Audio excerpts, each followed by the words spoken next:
Big TV భక్తి సమాచారం WhatsApp ఛానల్లో జాయిన్ అవ్వండి. అన్ని విశేషాలు ఎప్పటికప్పుడు తెలుసుకోండి.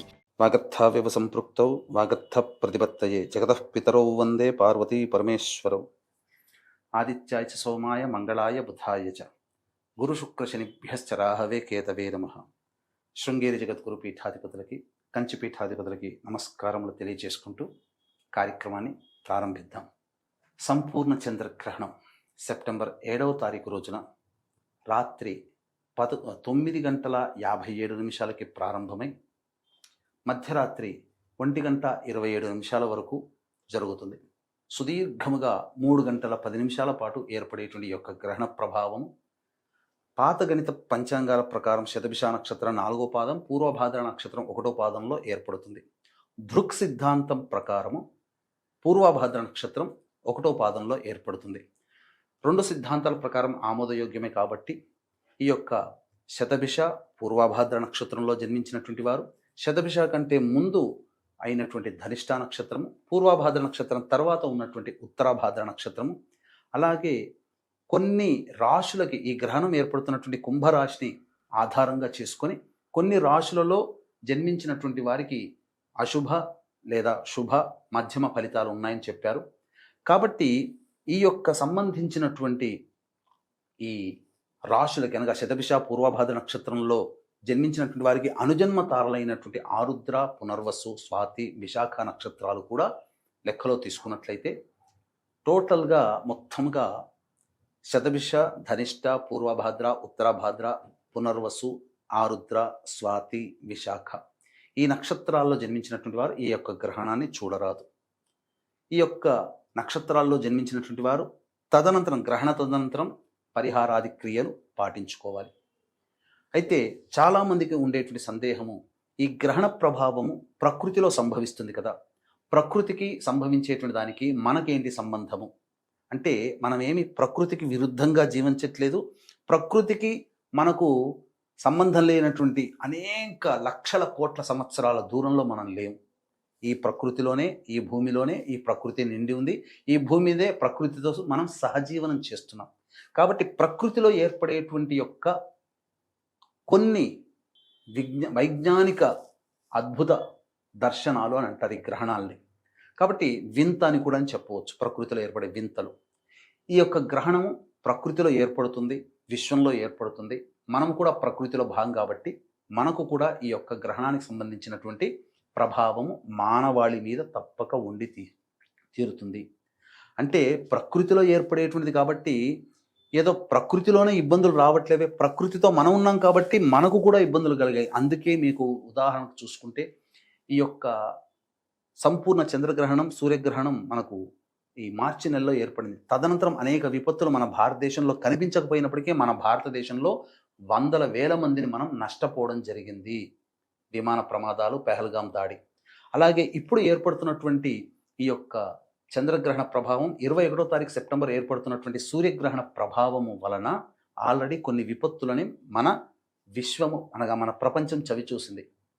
ఆఫ్ఘనిస్తాన్లో ఎర్త్క్వేక్ వల్ల మొన్నటికి మొన్న దాదాపు 1500 మందికి చనిపోయారు. సూడాన్లో కొండ చర్యలు విరిగిపడి దాదాపు 1000 మంది, ఒక గ్రామమే తుడిచిపెట్టుకుపోయింది. పాకిస్తాన్లో జలప్రలయంలో ఏర్పడి దాదాపు 800 నుంచి 1000 మంది దాకా, 800 మంది నుంచి 1000 దాకా చనిపోవడం జరిగింది. 21వ తారీఖు రోజున ఏర్పడేటువంటి సూర్యగ్రహణ ప్రభావం ఇంకా ఉంది. తదనంతరం కార్తీక మాసము లేదా డిసెంబర్ వరకు కూడా ఈ యొక్క గ్రహణ ప్రభావం మానవాళి మీద ఉంటుంది. ఇప్పుడు మనం చెప్పుకున్నట్లయితే ఈ యొక్క సంబంధించినటువంటి ఈ యొక్క గ్రహణము కుంభరాశిలో ఏర్పడుతున్నటువంటి కారణం చేత మేష, వృషభ, కన్య, ధనుస్సు రాశి వారికి శుభ ఫలితాలు, మిథున, సింహ, తుల, మకర రాశిలో జన్మించినటువంటి వారికి మధ్యమ ఫలితాలు, అలాగే కర్కాటక, వృశ్చిక, కుంభ, మీన రాశిలో జన్మించినటువంటి వారికి అశుభ ఫలితాలు, అధమ ఫలితాలు అనేటువంటి చెప్పడం జరిగింది. ఏం జరుగుతుంది? మంచి అంటే చేసేటువంటి ప్రయత్నంలో ఇంకా మంచి జరుగుతుంది, లాభాలు పెరుగుతాయి, అన్ని విధాలుగా సంతోషంగా ఉంటారు. మధ్యమ ఫలితాలంటే అటు ఇటుగా కాకుండా కొంత ఇబ్బందికర పరిస్థితులు అనేటువంటివి ఈ చెప్పినటువంటి రాశిలో జన్మించిన వారు పొందక తప్పదు. అలాగే అశుభ ఫలితాలు అన్నప్పుడు బాగా నష్టపోవడం కానీ, ఆరోగ్య భంగం కానీ, అలాగే ఈ సంబంధించినటువంటి విద్యాభంగం కానీ, ఉద్యోగ భంగం కానీ, ఏదైనా కానీ మానసికమైనటువంటి ప్రశాంతత లేని జీవితాన్ని ఈ అశుభ ఫలితాలు చెప్పేటువంటి రాశుల్లో జన్మించినటువంటి వారు కార్తీక మాసం లేదా డిసెంబర్ వరకు కూడా ఈ ఫలితాల్ని పొందక తప్పదు. కాబట్టి తప్పకుండా పరిహారాలు చేసుకోవాలి. ఈ యొక్క సంబంధించినటువంటి పరిహారాల్లో భాగంగా ప్రతి సమస్యకి కూడా 2 రకాలైనటువంటి పరిష్కారాలు. ఒకటి మానవ పరిష్కారం, 2 దైవ పరిష్కారం. మానవ పరిష్కారం అనగా మీకు మీరుగా చేయించేది, దైవ పరిష్కారం అన్నప్పుడు మంత్రం యొక్క సహాయం తీసుకునేది. కాబట్టి అది మన పీఠం ఆధ్వర్యంలో మంత్ర పరిష్కారంగా చేయించడం జరుగుతుంది. అయితే అనాదిగా సంవత్సరాలుగా, దాదాపుగా ఒక పుష్కర సంవత్సరాలుగా నన్ను ఆదరిస్తున్నటువంటి వాళ్ళకందరికీ ప్రధానంగా చెప్పేది ఒకటే, నేను కేవలం మార్గదర్శకుడిని మాత్రమే. మీకున్నటువంటిది ఈ సమస్య ఇలా ఉంటుంది కాబట్టి నేను ఈ యొక్క నాకు తెలిసిన విజ్ఞానం ప్రకారం ఈ సమస్యకి ఈ విధంగా పరిహారం చేసుకోండి అని చెప్పడం జరుగుతుంది. నచ్చితే పాటించండి, చేసుకోండి. నచ్చకపోయినా మీరు పాటించకపోయినా ఇబ్బంది లేదు. ఎందుకనంటే అది భవిష్యత్తులో ఏర్పడేటువంటి సమస్యలకి మనం ముందుగానే హెచ్చరిస్తున్నాం కాబట్టి అవకాశం ఉంటే, భక్తి శ్రద్ధ ఉంటే ఆ చెప్పిన విషయాల్ని పాటించండి. ఇక ఏమేం పాటించాలి? ముందుగా దైవ పరిష్కారంలో భాగంగా చూసుకుందాం. పూర్వభాద్ర నక్షత్రం 8వ తారీఖు రోజు రాత్రి 10 గంటల వరకు ఉంటుంది కాబట్టి గ్రహణ నక్షత్రం ఉన్నటువంటి రోజున మనం పరిహారాలు చేసుకోవాలి. కాబట్టి మధ్యాహ్నం 3 గంటల వరకు కూడా ఈ సంబంధించినగా సాయంత్రం 5 గంటలకి ఈ కార్యక్రమం ప్రారంభమవుతుంది. మన పీఠం ఆధ్వర్యంలో గ్రహణ దోష నివారణ పూజలు, హోమాలు. అంటే ఈ రాహుకి, చంద్రుడికి, శనికి మూలమంత్ర జపము, హోమము మరియు శ్రీ సూక్తము, దుర్గా సూక్తము, రుద్ర సూక్త పారాయణము, హోమము జరిపించడం జరుగుతుంది. గ్రహణ దోష నివారణ పూజలు, హోమాలలో భాగంగా మధ్యాహ్నం 8వ తారీఖు మధ్యాహ్నం 3 గంటల లోపల మీరు గోత్రనామాలు నమోదు చేసుకోవచ్చు. ఎవరెవరు నమోదు చేసుకోవాలి అంటే మిథున రాశి, కర్కాటక రాశి, సింహరాశి, తులారాశి, వృశ్చిక రాశి, మకర, కుంభ, మీన రాశుల్లో జన్మించినటువంటి వారు నమోదు చేసుకోవచ్చు. ఇక ఈ సంబంధించినటువంటి కార్యక్రమంలో నమోదు చేసుకున్నటువంటి వాళ్ళకి శక్తిపాతము చేసినటువంటి కరుంగలి మాల ఇవ్వడం జరుగుతుంది.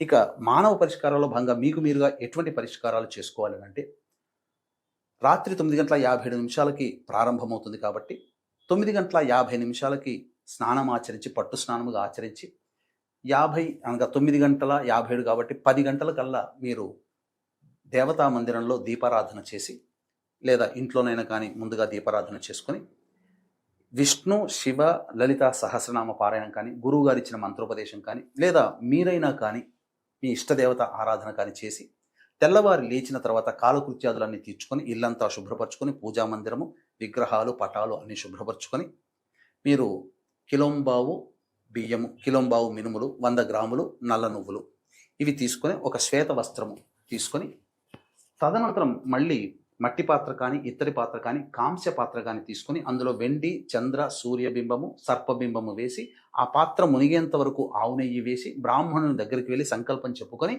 ఈ చంద్రగ్రహణ దోష పరిహారార్థం చెప్పి ఇవి దానం చేయండి, దక్షిణ మరియు స్వయంపాక సహితముగా. కొంతమంది బ్రాహ్మణులు తీసుకోవట్లేదు అని చెప్తున్నారు.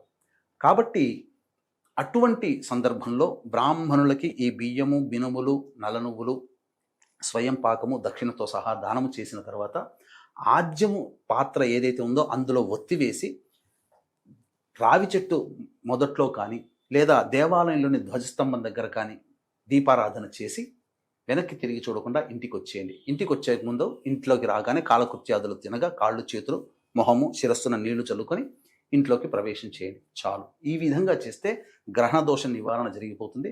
మళ్ళీ చెప్తున్నానండి, నేను కేవలం మార్గదర్శకుడిని మాత్రమే. సంబంధించినటువంటి వారికి నాకు తెలిసినటువంటి భగవంతుడు, పెద్దలు, తల్లిదండ్రులు నాకు పంచిన జ్ఞానాన్ని మీకు మధ్యవర్తిగా ఉండి నేను నివారణ చేయించగలుగుతాను. కాబట్టి మన పీఠమాధ్వర్యంలో 8వ తారీఖు రోజున సాయంత్రం 5 గంటలకి గ్రహణ దోష నివారణ పూజలు, హోమాలన్నింటినీ జరిపించడం జరుగుతుంది. మిథున, కర్కాటక, సింహ, తుల, వృశ్చిక, ధనుస్సు, వృశ్చిక, మకర, కుంభ, మీన రాశిలో జన్మించినటువంటి వారు ఈ యొక్క గ్రహణ దోష నివారణ పూజలో పాల్గొచ్చు. మిగిలినటువంటి శుభ ఫలితాలు ఇచ్చే మేష, వృషభ, కన్యా, ధనుస్సు రాశిలో జన్మించిన వారు కూడా ఈ కార్యక్రమంలో నమోదు చేసుకోవచ్చు. నమోదు చేసుకున్నటువంటి వాళ్ళకి శక్తిపాతం చేసినటువంటి కరుంగలి మాల ఇవ్వడం జరుగుతుంది. సర్వం Shri Umamaheshwara పరబ్రహ్మార్పణమస్తు. For more videos like this, subscribe Big TV channel.